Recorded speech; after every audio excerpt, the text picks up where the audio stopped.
શરૂ કરવાનું છે? અહીંયા મચ્છુના હા, મચ્છુના, હા, 87 કર્યું છે. મચ્છુના, હા, 88.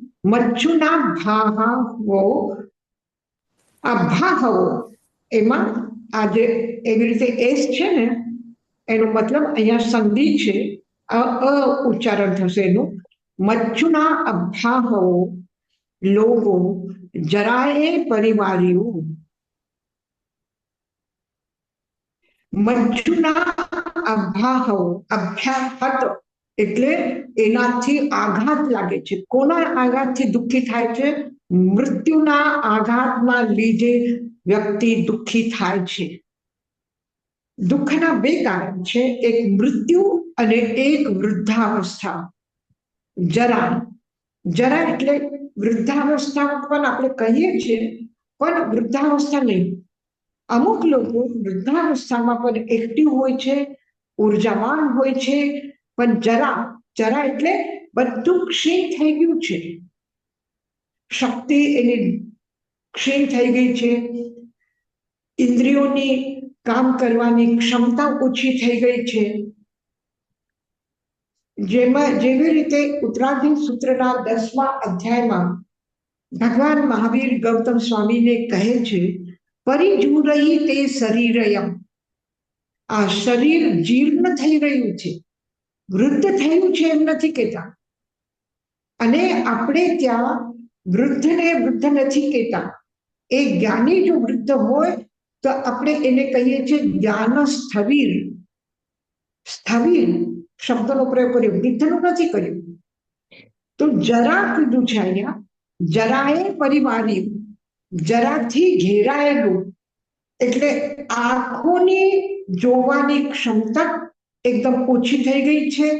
રસ કોઈ ટેસ્ટ નથી આવતું, ખાવામાં પીવામાં રસનો અનુભવ નથી થતું, દુર્ગંધ સુગંધનો અનુભવ નથી થતું, સ્પર્શનો અનુભવ નથી થતું. જ્યારે શરીર જર્જર થાય છે તો ગરમ પાણી અને ઠંડુ પાણી, ગરમ પાણીમાં હાથ નાખ્યા પછી આ ગરમ છે, આ સ્પર્શની અનુભૂતિ નથી થતી. પણ શું થાય છે, ગરમ પાણીમાં હાથ નાખ્યા પછી સ્કિન બળી જાય છે અથવા જલન પેદા થાય છે. ત્યારે એમ થાય છે કે અરે આ ગરમ વસ્તુને મેં આળ્યું છે, ગરમ વાસણને પકડ્યું છે. એટલે શું થયું?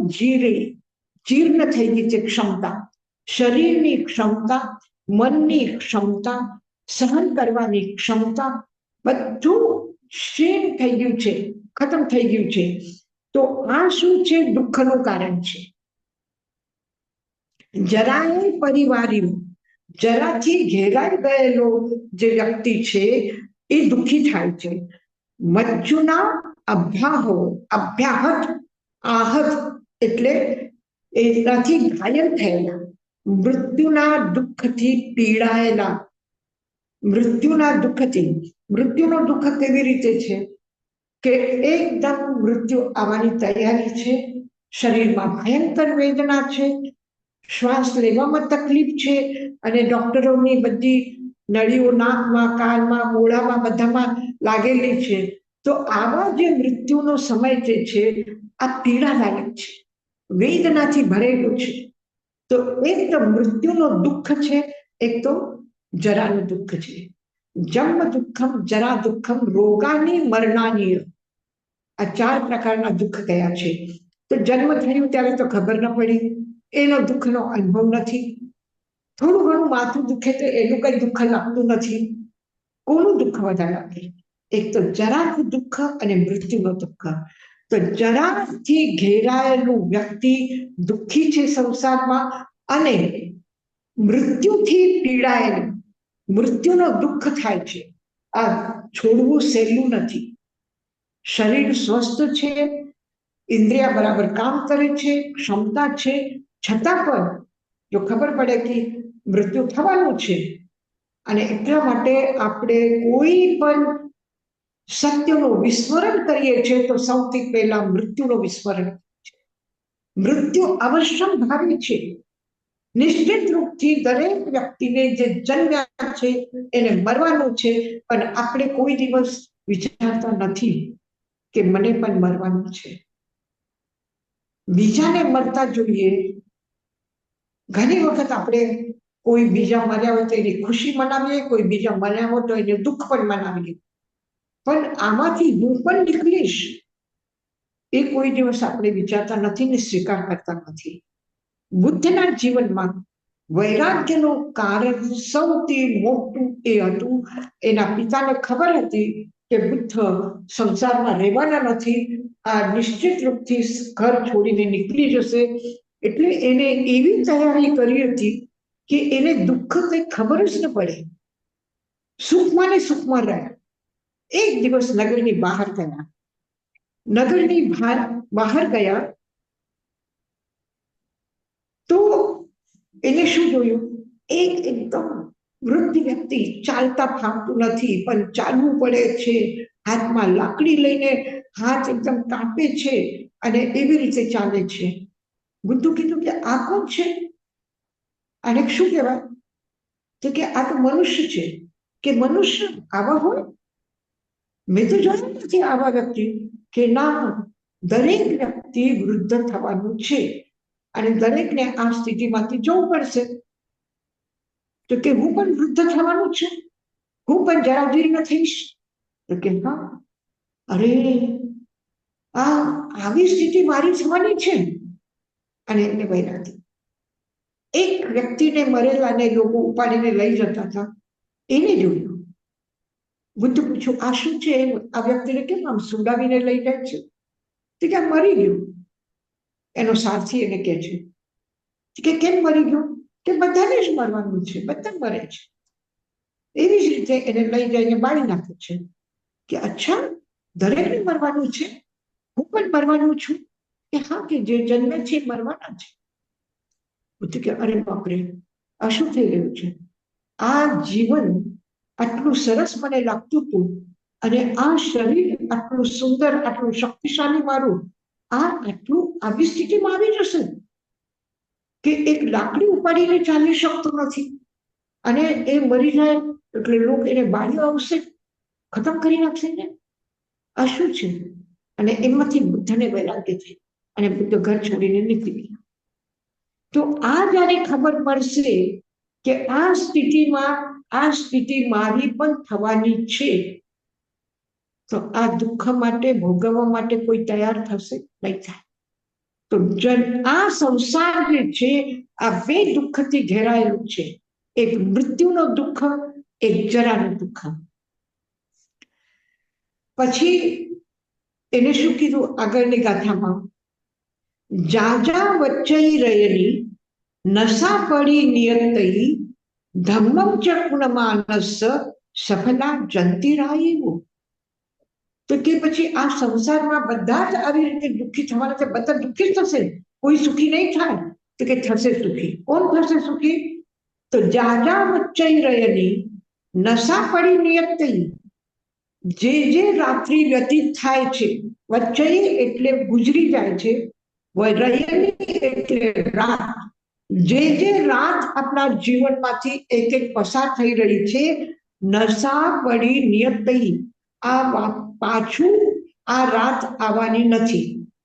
જે રાત કાલની રાત કાલે વહી ગઈ, એ પાછી ફરીથી આવવાની નથી આપણા જીવનમાં. નશા એટલે એ રાત્રિ પડી નિયતઈ, ફરીને પાછું આપણા લાઈફમાં આવશે નહીં. પછી જ્યારે આપણે દિવસમાં હતા ત્યારે ધમ્મમ ચ ગુણમાનસ, જે વ્યક્તિ રાત આવવા પહેલા આ રાત્રિને અથવા એ દિવસને ધર્મમાં વ્યતીત કરે છે, ગુણમાનસ ધર્મ કાર્ય કરીને વ્યતીત કરે છે, ધમ્મમ ચ ગુણમાનસ સફલા જંતિરાયુઓ, એની રાત્રિ સફળ કહેવાય છે, એનું જીવન ધન્ય કહેવાય છે. એના પહેલા ઉત્તરાયણ સૂત્રમાં એક ગાથા છે, થોડા ફરક સાથે. જાજા વચ્ચઈ રહેલી નશા પડી નિયતઈ, આ લાઈન એમને એમ છે. ધર્મમ ચ અકુનમાનસ અથવા અધર્મમ ચ કુનમાનસ, જે ધાર્મિક કાર્ય નથી કરતા, જે ધર્મ ભાવનામાં નથી રહેતા અથવા અધર્મ ભાવનામાં રહે છે, તો વિફલા જંતી રાજીવો, એની રાત્રિ વિફલ છે, નિષ્ફળ છે. તો જે ધર્મ ભાવનામાં છે, જે આધ્યાત્મિક ભાવનામાં છે, જે રાગ દ્વેષ નથી કરતા પણ પ્રેમ કરે છે, આવા વ્યક્તિઓનું જીવન સફળ છે, અન્યથા એનું જીવન વિફલ છે. પછી ઐશ્વર્યનું શિખર ઉપર હશે, સૌભાગ્યના શિખર ઉપર હશે, સુખ સાધનના શિખર ઉપર હશે, તો પણ જો એ કાર્ય ન કરે, ધાર્મિક ભાવનામાં ન રહે, તો એનું જીવન વિફલ છે. ભગવાન મહાવીર એક રાજકુમાર છે અને આખા રાજ્ય પરિવારનું એને સુખ મળ્યું છે.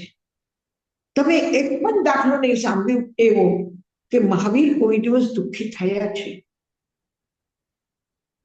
અને દીક્ષા લીધા પછી 12 વર્ષ એના કેટલા પરિશ્રમ, કેટલા ઉપસર્ગ, કેટલી તકલીફો, કેવા કષ્ટ એના જીવનમાં આવ્યા છે. તો એનું જીવન દુઃખ આવ્યું એટલે વિફલ થયું, ઉપસર્ગ આવ્યા એટલે વિફલ થયું. જીવનમાં શું મળ્યું, શું લઈને આવ્યા હતા, શું ભોગ્યું, આના ઉપર જીવનની સફળતા નથી. જીવનની સફળતા શેમાં છે કે આ કષ્ટોમાં પણ ભગવાન મહાવીર અધ્યાત્મ ભાવમાં હતા, આત્મલીન હતા, સમતામાં હતા અને ક્ષમા ધર્મનું પાલન કરવામાં હતા. સંગમ જેવા દેવને 6 મહિના કષ્ટ આપ્યા તો પણ એ દુઃખી નથી થયા. એને નથી કીધું કે સંગમના સાથે મારા શું એવા વૈરભાવ છે, કે એને શું મારા પ્રતિ વૈર છે કે એ મને આટલું કષ્ટ આપે છે. એક પણ એવો સેન્ટેન્સ, એક પણ એવો શબ્દ તમે ક્યાંય ન સાંભળી શકો, ક્યાંય ન વાંચ્યું હશે. તો આ શું થયું? જીવન ધન્ય થયું કે અધન્ય રહી ગયા? મહાવીરનું જીવન ધન્ય થયું આટલા કષ્ટોમાં હોવા છતાં. સુખના સાધનો હોય તો સુખી છે એવું નથી, પણ સુખ આપવાની ભાવના હોય, પણ બીજાનું સારું કરવાનું, કોઈના પણ જીવનમાં ઉપયોગી થવાના ભાવ હશે અને આવેલા કષ્ટોમાં કોઈને પણ દુઃખી ન કરતા, કોઈના ઉપર આક્ષેપ ન કરતા, એ સુખથી એમાંથી પસાર થાય, કઈ વાંધો નથી. આપણા પગમાં ચપ્પલ નથી, શૂઝ નથી અને આપણે કાંટામાં ચાલીએ છીએ, વાટામાં ચાલીએ છીએ, ઠીક છે. આપણા પાસે નથી સાધનો, પણ આપણા પાસે આપણું મન છે મક્કમ, આપણું મન છે મજબૂત, આપણા પાસે ચિંતન છે કે નથી તો મને બીજાના પાસેથી ચોરી કરીને લેવાનું છે, નહીં થઈ શકે. એનું એના પાસે મને જે મળ્યું એ બરાબર છે, એમાં હું ચલાવી શકું છું, એમાં હું ચાલી શકું છું. બીજાને જોઈને હું એના પ્રતિ ઈર્ષા કરું, ક્રોધ કરું કે ભગવાને એને કેટલું આપ્યું, મને શું કામ ના આપ્યું, હું કેટલો દુખિયારો છું, કેટલો પાપી છું, કેવો અજન્ય છું, આવા ભાવ ન લાગે. તો આ એમાંથી ખુલ્લા પગે ચાલીને પણ આનંદથી ચાલી શકશો, પણ મારા કરતા બીજા પાસે વધારે છે, મારા કરતા એને કેટલું આપ્યું છે. મારા વડીલોનું ધ્યાન બધું એના પાસે, મારા વડીલો જે પણ કઈ સારું હતો એને આપતા હતા, મને આપતા આપતા. કેવું આ ભેદભાવ કરે છે, કેવા મારા એના વિચાર ખોટા છે, કેવા મારા પરિવારના લોકો ખરાબ છે કે એને કહે છે મને નથી કમાવીને હું આપું છું અને મને કોઈ શ્રેય નથી આપતા, મારી કોઈ પ્રશંસા નથી કરતા, બીજાની કરે છે, બધા સ્વાર્થી છે. તો આવી રીતે કમાવશો, પરિવાર છે, બધું છે, પણ આવા વિચારોના લીધે હજી દુઃખ પેદા કરીએ છીએ.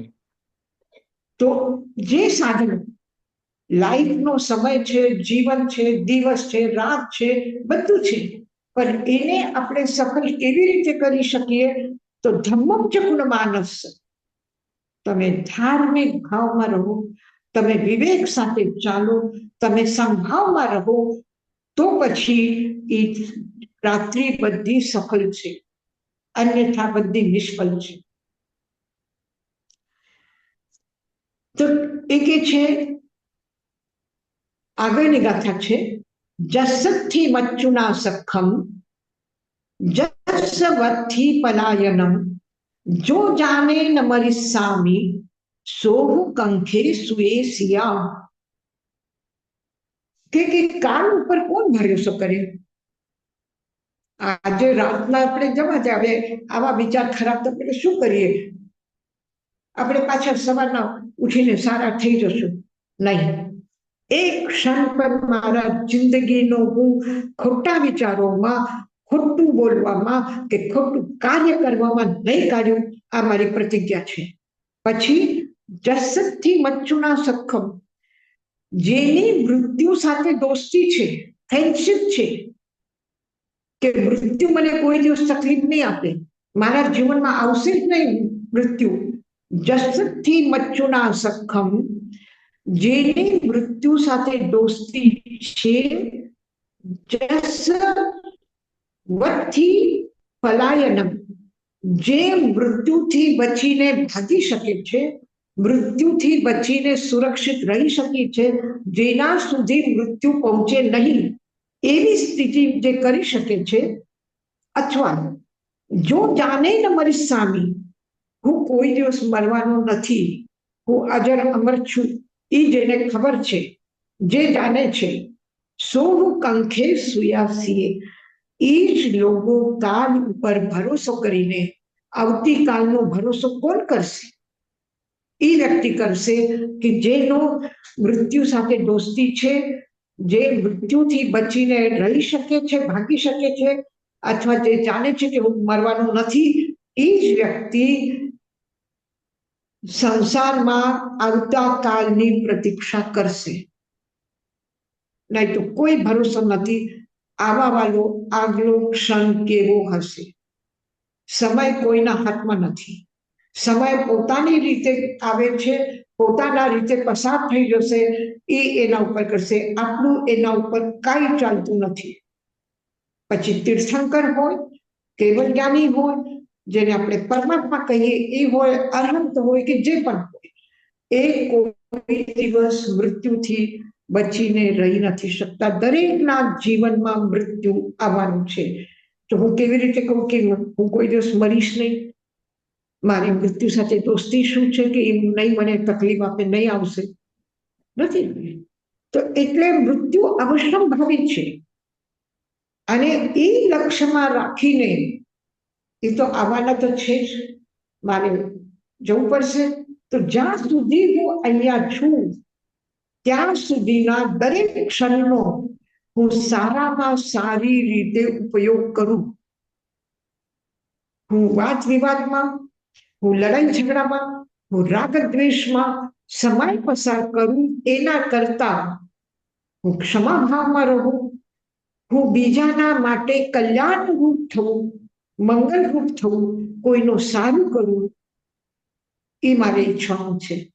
મને સુખ જોઈએ એટલે હું બીજાને દુઃખ આપીને પણ હું સુખ ભેગું કરું.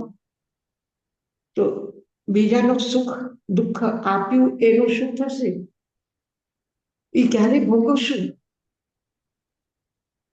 એ ભોગવવું તો પડશે જ. તો પછી કેવી રીતે થાય? નહીં થઈ શકે. એટલે હું કંઈ કરું જ નહીં ને.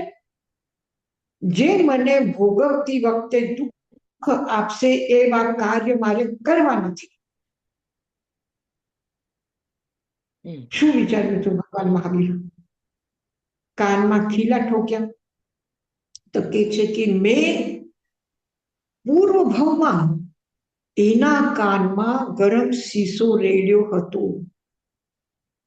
પણ જેટલું બન્યું એટલું મારા સાધનાના વડે મેં એ કર્મને હાળવા કર્યા, અને થોડુંક બાકી રહી ગયું એ મારા કાનમાં કીલા ઠોકવામાં આવ્યા. એને કીધું કે આ ગ્વાલો, મૂર્ખ, અજ્ઞાની, એના જાનવર મેં લીધા નથી તો પણ એ ખોટું મારા ઉપર આક્ષેપ કરીને મને કાનમાં ખીલા ઠોક્યા, આવા દુઃખ પેદા કર્યા. એને ક્યાં જશે, કેટલા દુઃખ ભોગશે એવું વિચાર કર્યો?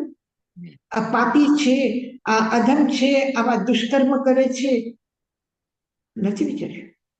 બીજું કોઈ હોત એમ કે હું નિર્દોષ છું અને મારા જેવા નિર્દોષ વ્યક્તિને મેં એના જાનવર લીધા નથી, મેં એના જાનવર છુપાવીને રાખ્યા નથી, મેં ચોરી કરી નથી, તો પણ એને મારા પૂરતી કરે. અને મહાવીર શું કહે છે કે મારા કરેલા પૂર્વ ભાવના કારણથી એ કર્મના, અને મેં તો કાનમાં ગરમ ગરમ આટલા લોકોના કાનમાં શીશો રેડ્યો અને એને તો ખાલી એક કાંટી ઠોકી મારા કાનમાં. મેં જેવું કર્યું એવું તો કઈ કર્યું નથી. તો ખ્યાલ સમજ પડી શું વિચારવું જોઈએ આપણને? શું કોઈ પણ ઘટનામાં, કોઈ પણ એમ પરેશાનીમાં આનાથી ભયંકર કોઈ ઘટના આપણા જીવનમાં આવી નથી અને આવવાની નથી. જો આ પ્રભુના વાણી ઉપર વિશ્વાસ કરીને આપણે જીવશું તો આવા પ્રસંગ કોઈ દિવસ આપણા જીવનમાં નહીં આવે અને આપણે સારી રીતે જીવનની યાત્રા શકશું. તો એ જ વિચારવાનું છે કે આપણે કેટલા સારા ભાવમાં છીએ, આપણને કેટલું સૌભાગ્ય મળ્યું છે કે પ્રભુની આ વાત આપણે સમજી રહ્યા છે, જાણી શક્યા છે પ્રભુના કૃપાથી, પ્રભુના વાણી ઉપર વિશ્વાસ કરીને. હવે એ મારા જીવનમાં, મારા ચિંતનમાં, મારા ભાવોમાં આ વાત રમી જાય કે મારા જીવનની સફળતા જલ્દી રાયુઓ એક એક રાત મારા જીવનની સફળ થાવ, એ હું વિચારું છું. 91. યશાજી મહારાજ, મને આમાં એક પ્રશ્ન પૂછવું છે. હા બોલો. કે આ જે સુક્તિમાં એમ કહે છે કે જે ડેથનું મિત્ર થશે, જે જેને જીતી લીધું છે ડેથ, મૃત્યુ, જેને ખબર છે અજર અમર છે, તો એને કાલ ઉપર ભરોસા છે, તો ઈ તો નહીં સારું. કાલ એટલે કાલ ઉપર ભરોસા છે, કાલે હા ફ્યુચર ઉપર ભરોસા છે, તો ઈ કેવી રીતે થાય? બીકોઝ આપણે તો એનું ના, શું થાય છે કે આપણે દરેક કામ માટે એક સાદું સ્વાધ્યાય કરવું છે કે કોઈને કઈ સારી વસ્તુ આપવાની છે કે કોઈના માટે સારું કરવું. હવે રહેવા દો ને, હવે ટાઈમ થઈ ગયું છે, કાલે કરશું. હવે આજ આળસ આવે છે, આજે બધાને ફોન કરવા પડશે, બધાને કેવું પડશે, પછી એ લોકો એ લાઈન ઓનલાઈન આવે પછી સ્વાધ્યાય થાય, તો કઈ વાંધો નહીં, આજ રહેવા દઈએ, કાલે કરશું. આજે કોઈને વસ્તુ આપવાની છે તો હમણાં રહેવા તો ને, પ્રસંગ હશે ત્યારે આપશું. અત્યારે આપીને શું ફાયદો? પાછું કાલે એના ઘરમાં લગ્ન હશે, એના ઘરમાં નવું ઘરમાં જશે, પ્રવેશ થશે, ત્યારે એને આપવું જ પડશે, તો આજે આપવાની શું જરૂર છે? તો દરેક વાતમાં આપણે આપણા જીવનનો કોઈ પણ એક સત્કર્મ કરતી વખતે તરત ને તરત કરી લઈએ એમ વિચારતા નથી. પણ જ્યારે ગુસ્સો આવે ત્યારે ખબર છે ગુસ્સો નથી કરવો, તો પણ ગુસ્સો કેવી રીતે થઈ જાય છે ખબર નથી પડતી. ઘણા લોકો કહે છે ગુસ્સો હું વિચારું છું નથી કરવું, પણ થઈ જાય, રોકાતું નથી, રોકી નથી શકતા. કેમ એવું થાય છે? કોઈના સાથે પ્રેમથી બોલવું હોય, મીઠાશથી બોલવું હોય, કોઈના માટે આવ્યા છે તો પાણી આપવાનું હોય, હવે ઉઠવાનો આળસ આવી ગયો, હવે કંટાળો આવી ગયો, ચાય બનાવવાનું, પાણી પી લેશે, બસ પતી જશે. આ ટેબલ ઉપર બોટલમાં ડ્રાય ફ્રૂટ રાખી છે, ખાઈ લેશે. અને ઉઠીને એના માટે ચાય કરું ને ચાય આપવું એને, ઠંડી બહુ છે લંડનમાં, તો ચાલો ગરમ ચાય પીશે તો સારું રહેશે, હું કરી આપું, આવું વિચારવા કરતા એને પ્રમાદ, કામ કરવાની કર્તવ્ય બુદ્ધિ નથી, વિવેક નથી, પ્રમાદ છે. અને પાછું થોડું જવા દો, ચાલશે, એ નહીં કરે તો પણ આપણા ઘરના જ છે, આપણા જ મિત્રો છે, નહીં કર્યો તો ચાલે. દરેક વખતે શું મારે જ કરવાનું, એ તો કોઈ દિવસ કરતા નથી, પછી હું શું કામ કરું? એટલે આટલા બધા બહાનેબાજ છે આપણે, કે આપણે કોઈ ને કોઈ એવા વિચાર કરીને સારા કર્મને ટાળવાની કોશિશ કરીએ છીએ, અને ખરાબ કર્મમાં હું લાચાર છું એ સ્વીકાર કરું છું. મારી તાકાત નથી કે હું જ્યારે ક્રોધ આવે ત્યારે મારા ઉપર કંટ્રોલ રહેતો નથી, આપણે માની લીધું. તો આવા વ્યક્તિ માટે આ છે કે જેની મૃત્યુ સાથે દોસ્તી છે, જે મૃત્યુથી બચી શકવાના પાક્કું નિર્ણય કરી લે છે, કે વિચાર કરે છે કે હું તો બચી જઈશ, આવશે મૃત્યુ તો હું છુપાઈ જઈશ, તે જે અથવા એ માને છે કે જીવનમાં મૃત્યુ જેવી કઈ વસ્તુ છે જ નહીં, એ જ વ્યક્તિ આવતા કાલનો ભરોસો કરે છે કે પછી કરશું, પછી કરશું, પછી કરશું. કોણ કહે છે પછી કરશું? પછી રહેવાના છો આપણે? જેને ખબર છે કે હું પછી રહેવાનું છું, એ વ્યક્તિ કહી શકે. ઘણી વખત પેલા જૂના જમાનામાં સ્ટોરમાં, દુકાનમાં એમાં એક બોર્ડ લખતા હતા લોકો, આજ રોગ કાલે ઉધાર. એટલે આજ કેશ આપી દો, કાલે ઉધારી રાખજો, કાલે કોઈ દિવસ આવવાનું છે. એ વ્યક્તિ આજ કેશ આપવું પડશે, કાલે ઉધારી મળશે તો આપણે કાલે આવીને લઈશું. પછી કાલે આવ્યા પછી એ જ બોર્ડ વાંચશે કે આજ રોગ કાલે ઉધાર. કાલે કોઈ દિવસ આવવાનું જ નથી. તો એવી જ રીતે કાલે આપણા જીવનમાં ક્યારે આવશે? કાલ આવવાની જ નથી. જે છે એ આજ છે, જે છે એ અત્યારે જ છે, પછીનો સવાલ નથી. તો એના માટે કહ્યું કે જો કોણ એવું વિચારશે કે મારે આ જ કરવું છે, હમણાં ને હમણાં કરી દેવું છે, કાલની કોણ ખબર? તો જે જાગૃત છે, જે વિવેકવાન છે, જેની તત્પરતા છે, શીઘ્રતા છે, એ ઝડપથી સારું કામ કરી લે છે.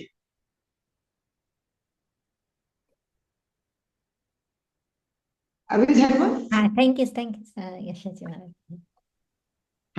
બતેનોદામી યશાજી મહારાજ, હાજી આપણે એમ સમજવું ને કે સારા કામ હોય એમાં કોઈ વિલંબ કરવો નહીં, અને ખોટા કામ હોય ત્યાં તો જેટલું મેક્સિમમ વિલંબ કરવો થાય એટલું સારું. ના નહીં, સાંઈ મહારાજ શું કે છે કે જ્યારે ગુસ્સો આવે ને, અથવા કોઈના સાથે બાંધવું હોય, કઈ ખરાબ કામ કરવું હોય, તો એ કે છે કે તમે લગ્ન કર્યા તો મુહૂર્ત જોઈને કર્યા ને? લગ્ન જોયા તો મુહૂર્ત જોયું ને, કે સારો ચોઘડિયું કયું છે, સારો દિવસ કયું છે, ત્યારે આપણે કરશું. કે એવી જ રીતે ક્રોધ કરવું હોય, ઝઘડા કરવા હોય, કોઈનું ખરાબ કરવું હોય, તો તમે મારા પાસે આવજો, હું તમને મુહૂર્ત કાઢીને આપીશ, પછી તમે કરજો. તો શું કરવાનું છે? સારા કામ અત્યારે કરવું છે, આ જ સારું મુહૂર્ત છે. અને ખરાબ કામ કરવું હોય તો જોઈ લેશું, મુહૂર્ત જોઈ લેશું, પછી કરશું. તો પછી કોણ કયું કરવું છે? ખરાબ કરવું છે. અને અત્યારે કયું કરવું છે? વર્તમાનમાં કયું કરવું છે? તો સારું કરવું છે.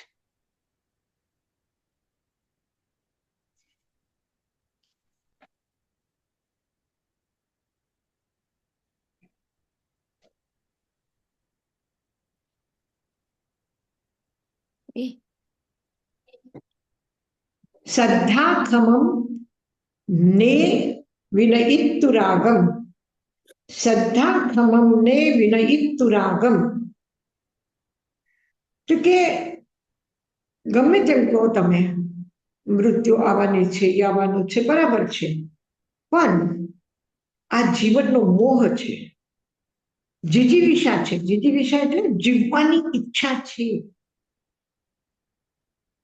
તો એ કેવી રીતે ઓછી થઈ શકે છે? આ ઘર મારું છે, આ પરિવાર મારું છે, હું છોડી નથી શકતું, કેમ, શું કરું? તો એ શું કે છે? શ્રદ્ધા ખમમને વિનયિતુ રાગમ. રાગ ઉપર વિજય પ્રાપ્ત કરવું હોય તો એમાં ખમમ સમર્થ છે. કોણ? શ્રદ્ધા. શ્રદ્ધા જ એક એવી વસ્તુ છે કે જે તમારામાંથી રાગ બુદ્ધિ આસક્તિને ઓછું કરી શકે છે. એટલે સૌથી પહેલા સમ્યક દર્શન છે, એટલે શ્રદ્ધા પહેલા છે, પછી જ્ઞાન છે, પછી ચારિત્ર્ય છે. તો શ્રદ્ધા ખમમને વિનયિતુ રાગમ. વિનયિતુ એટલે વિજય પ્રાપ્ત કરી શકે છે. કોણ? જે શ્રદ્ધા છે એ જ રાગ ઉપર, આસક્તિ ઉપર વિજય પ્રાપ્ત કરે છે. મારી શ્રદ્ધા છે કે જે મારાથી થાય એ મને બીજા માટે કરવું છે. પણ આસક્તિ છે કે આટલું મહેનત હું શું કામ કરું? હું થાકી જઈશ કામ કરીને. એ નથી કરતા પછી હું શું કામ એને આપવા જાઉં? એ નથી બોલતા તો હું શું કામ એને બોલવા જાઉં એના સાથે? બરાબર છે, આસક્તિ છે. એટલે હવે આ આસક્તિને કેવી રીતે ઓછું કરશે? કે પ્રભુના વાણી ઉપર મને શ્રદ્ધા છે. પ્રભુ એમ કહે છે કે સારું કર, હું સારું કરી લઉં, જે થવાનું હશે થશે. મારો અહંકાર શેનો અહંકાર છે? મને હું જો પહેલા બોલવાનું શરૂ કરું, કોઈના સાથે અબોલા છે અને હું પહેલા બોલવા જાઉં, સંવત્સરીનું પ્રતિક્રમણ કર્યું અને મિચ્છામી દુક્કડમ કેવું છે?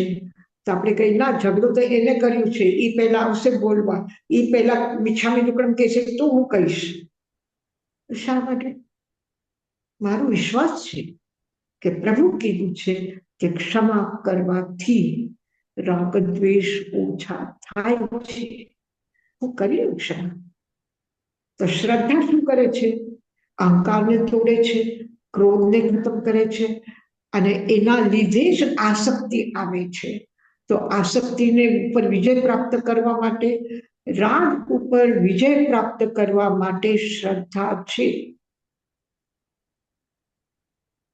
એક સામાન્ય જીવનના વ્યવહારની વાત છે. કોઈ ખબર પડે કે કોઈ દૂરનો રિશ્તેદારમાં કે કોઈ પાડોશીમાં કોઈ બીમાર છે, આપણે કહીએ, ફોન કરી લઈએ, કેમ છો, કઈ જરૂરત હોય તો મને કહેજો. પણ જે આપણો આત્મીય વ્યક્તિ છે, જે આપણું પ્રિય વ્યક્તિ છે, અને ખબર પડે કે એની તબિયત બરાબર નથી, તો શું આપણે ખાલી ફોન કરીને રહી જશું કે જરૂરત હોય તો કહેજો? જરૂરત હોય તો કહેજો કે ડોક્ટર શું કહ્યું છે, પ્રિસ્ક્રિપ્શન કઈ દવા મંગાવી છે, તરત જ મને કે હું લેતો આવું આવતી વખતે. શું કહેશું આપણે? આસક્તિ ઉપર કોણ વિજય પ્રાપ્ત કરી શકે છે? આપણું વિશ્વાસ, આપણું પ્રેમ, આપણી શ્રદ્ધા. આવી ધર્મ આટલા દૂર બેઠા છો અને આટલા દૂર બેસીને ટાઈમમાં અહીંયા કામ કરે છે, તો આપણે એ મદદરૂપ થઈએ, આપણે કોઈના માટે સારું કામ કરીએ, કોઈ છોકરાઓને એજ્યુકેશન આપીએ, કોઈના સ્વાસ્થ્ય માટે કરીએ, કોઈની સેવા માટે કરીએ, તો ચાલો આપણે કરી લઈએ. તો કેવી રીતે કરો છો? વિશ્વાસ છે, શ્રદ્ધા છે, કે જેના લીધે, નહીં તો એમ કે અમે અમારું કમાવ્યો, અમે અમારા સુખી છે, અમને શું પડી છે બીજાની? શું કામ કરીએ અમે? એને અમે ઓળખતા નથી, એને અમે જાણતા નથી, એ અમારા કોઈ સગા નથી. કહી શકે પણ નથી કે શું કામ? કે ભગવાન ઉપર અમારો વિશ્વાસ છે, શ્રદ્ધા છે. એને દેખાડેલા માર્ગ ઉપર અમે ચાલીએ છીએ, એટલા માટે કરીએ છીએ. તો આસક્તિ ઉપર વિજય પામવાનો આ એક જ રસ્તો છે, પ્રેમ, વિશ્વાસ. આ વિધાનમાં શ્રદ્ધા ખમમ ને વિનયિતુરાગ, શ્રદ્ધા જ એક સમર્થ છે, શ્રદ્ધા જ એક મજબૂત એવું સાધન છે કે જેના લીધે આપણે આસક્તિ ઉપર વિજય પ્રાપ્ત કરી શકીએ. કોઈને કઈ પૂછવું છે?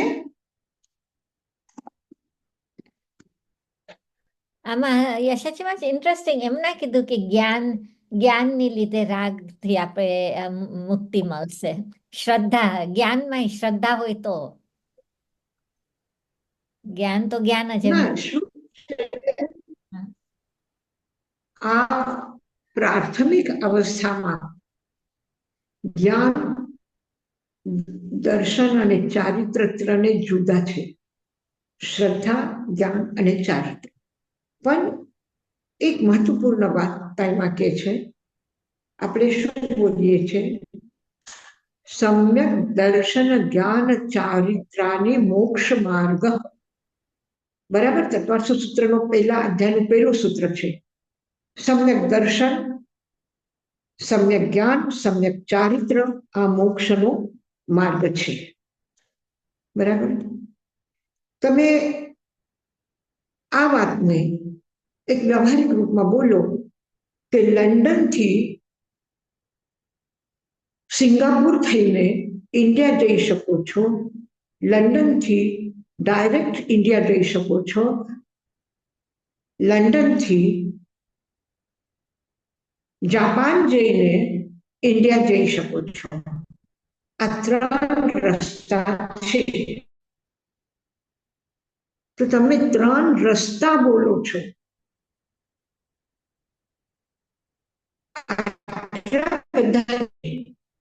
જ્યારે એક બોલવું હોય ત્યારે શું કહેશો તમે? લંડનથી ડાયરેક્ટ ઇન્ડિયા જવાનો આ એક રસ્તો છે, રસ્તો છે. એટલે રસ્તાનું શું થયું? ગ્રામર આમાં ખબર પડી તમને? એક વચન અને બહુવચનની. જ્યારે આપણે ઘણા બધાની વાત તો જ્ઞાન, દર્શન, ચારિત્ર 3 છે, તો 3 માટે મોક્ષ માર્ગ આ એક વચન કેમ બોલ્યા? નહીં તો મોક્ષ માર્ગાની કેવું જોતું હતું? જ્ઞાન પણ એક માર્ગ છે, દર્શન પણ એક માર્ગ છે, ચારિત્ર પણ એક માર્ગ છે. આ 3 રસ્તાઓ છે. એમ નથી કીધું રસ્તો છે, મોક્ષ માર્ગ એક વચન બોલ્યા, મોક્ષ માર્ગાની બહુવચન નહીં બોલ્યા. એનો મતલબ શું છે? જ્ઞાન, દર્શન, ચારિત્ર એક જ રૂપ છે, એક રૂપ છે, 3 જુદા નથી. આ બહુ સૂક્ષ્મ વાત છે કે 3 જુદા નથી. હવે સૌથી વધારે કર્મબંધ કયા કર્મથી થાય છે? મોહનીય કર્મથી. મોહનીય કર્મનો ક્ષય થયું તો શું થયું? શું થયું? મોહનીય કર્મનો ક્ષય થયું તો એ સમ્યક દર્શન થયું અને સમ્યક જ્ઞાન થઈ ગયું. દર્શન સાથે જ્ઞાન થયું, સાથે ને સાથે થયું. કેમ થયું? એક કર્મના ક્ષયથી 2 વસ્તુ કેમ થઈ? જ્ઞાનાવર્ય કર્મનું કામ શું છે? ખાલી આવરણ નાખવાનું છે, પડદો નાખવાનો છે.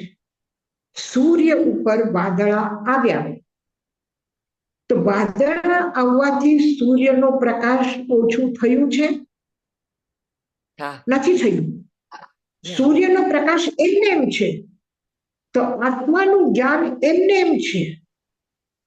એટલે એક સિદ્ધ આત્માનું જ્ઞાન જે છે એ જ એક નરકમાં રહેલા નારકી જીવનો પણ જ્ઞાન છે. એ જ તમારું અને મારું જ્ઞાન છે. ફક્ત કર્મના આવરણ આવ્યા છે અને એ કર્મના આવરણ જ્ઞાનાવરણ્ય કર્મના કારણથી જેટલા નથી ક્ષય થતા એટલા મોહનીય કર્મના કારણથી થાય છે. હવે અત્યારે મને તમે બધા સ્વાધ્યાય કર્મમાં ઉત્સુક છો, તમે બધા તૈયાર થઈ ગયા છે. અહીંયા મને બધા સાધનો મળ્યા છે. અહીંયા મને લેપટોપ ને આ ને તે બધું કરી આપવા વાળા છે, બધા સાધનો છે. તો પણ મને આળસ આવે છે. તો મને આળસ આવ્યું, મને ઊંઘ આવે છે, મારે શું છે, મારે ભૂખી છું, મને જમવું છે, આ મારી આસક્તિ. આનું કારણ છે મોહનીય કર્મ. તો મોહનીય કર્મનો ક્ષય થશે, ક્ષયોક્ષમ થશે, તો હું હાથમાં ચોપડી લઈને બેસીને વાંચી શકું, સમજાવી શકું. તો જ્ઞાનાવરણીય કર્મના ક્ષયોક્ષમમાં કોણ હેતુ થયું? મોહનીય કર્મ. એટલે જ્ઞાન તો જે છે એ છે, એના ઉપર ખાલી પડદા જે આવીને પડ્યા છે એ હટાવવાના છે. અજ્ઞાન શેના કારણથી છે? મોહનીય કર્મના કારણથી છે. આલસના કારણથી જ્ઞાનાવરણીય કર્મનું આવરણ આવેલું છે. રાગ દ્વેષના કારણથી જ્ઞાનાવરણીય કર્મનું આવ્યું છે. આપણે શું કહીએ? જ્ઞાનાવરણીય કર્મ તોડવા હોય તો જ્ઞાન અને જ્ઞાનવંતની આશાત્મા ન કરો. જ્ઞાન અને જ્ઞાનવંતની સન્માન કરો. તો જ્ઞાની કોઈ એક વ્યક્તિ જ્ઞાન પ્રાપ્ત કરવા માંગે છે અને એને સાધન જોઈએ અને હું ન આપું, હું એમ વિચારું કે આ ચોપડી તો મારી છે, હું શું કામ આપું? આ ચોપડીમાં મેં ઘણું બધું લખીને રાખ્યું છે, તો આ એ વાંચી લેશે, પછી એને ફર્સ્ટ નંબર આપશે, હું રહી જઈશ. તો આ શું છે? અજ્ઞાન છે કે આસક્તિ છે? આસક્તિ છે. મારા મનમાં રાગ દ્વેષ છે કે હું નહીં આપું, હું કેવી રીતે આપું, મારી છે. આ મારું પણ શેના કારણથી આવ્યું? હું જ ફર્સ્ટ આવું એ કોના કારણથી આવ્યું? મોહનીય કર્મના કારણથી. તો અંતરંગમાં જઈને આપણે જોશું તો જ્ઞાન, દર્શન, ચારિત્ર આ શું છે? એક જ સ્વરૂપ છે. આપણે સમજવા માટે, જાણવા માટે, કરવા માટે આપણે કહ્યું કે જ્ઞાન છે, દર્શન છે, ચારિત્ર છે. એટલે સૌથી પહેલા સમ્યક દર્શન થાય છે અને સમ્યક દર્શનના સાથોસાથ જેવી રીતે આપણે સ્વિચ ઓન કર્યું તો લાઈટ થઈ તો પ્રકાશ આવ્યો, પ્રકાશમાં મને ચોપડી દેખાડી કે આ સુક્તિ ત્રિવેણી છે.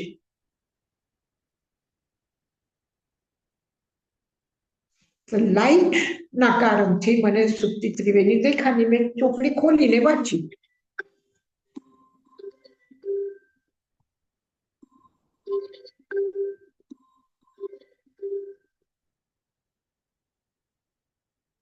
આવ્યું ધ્યાનમાં? આ ઘણી ઊંડી વાત છે, સમજ થોડી હજી જોઈએ, એના માટે તૈયારી જોઈએ કે જ્ઞાન ઠીક છે, પણ જ્ઞાન કરતા પણ મોહનીય કર્મનું એ છે કે જેના લીધે મોહનીય કર્મના ક્ષયોક્ષમ સાથે જ્યાં સુધી અનંતાનુબંધી ક્રોધ, માન, માયા, લોભ નો ક્ષયોક્ષમ નથી થતું ત્યાં સુધી સમ્યક દર્શન નહીં, સમ્યક જ્ઞાન નહીં. અને સમ્યક દર્શન, સમ્યક જ્ઞાન નથી તો સમ્યક ચારિત્ર આવશે કેવી રીતે? થેન્ક યુ યશાજી મહારાજ. હા,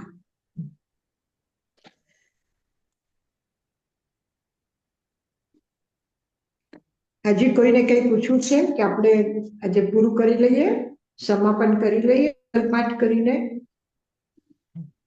છે કોઈને પ્રશ્ન? હા, મંગલ પાઠ કરીએ. મંગલ પાઠ કરીએ.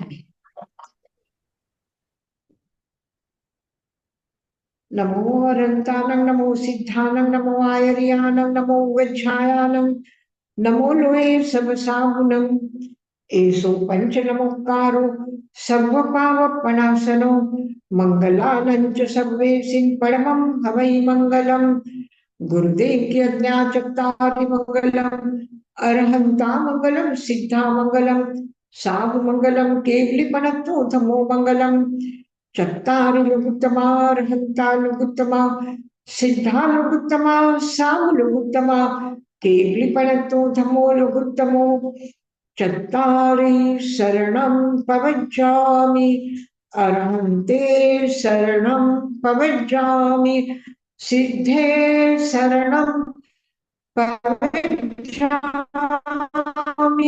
साहु शरणं पवज्जामि केवली पन्नत्तं धम्मं शरणं पवज्जामि અરહંત સિદ્ધ સાધુ અને ધર્મની શરણ લઈને મંગલમય જીવનની યાત્રા કરી રહ્યા છો.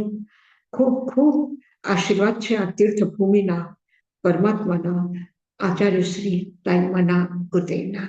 અમારા બધાને તમારા સુંદર સુખદ ભવિષ્ય માટે મંગલ કામના છે. ઓમ શાંતિ.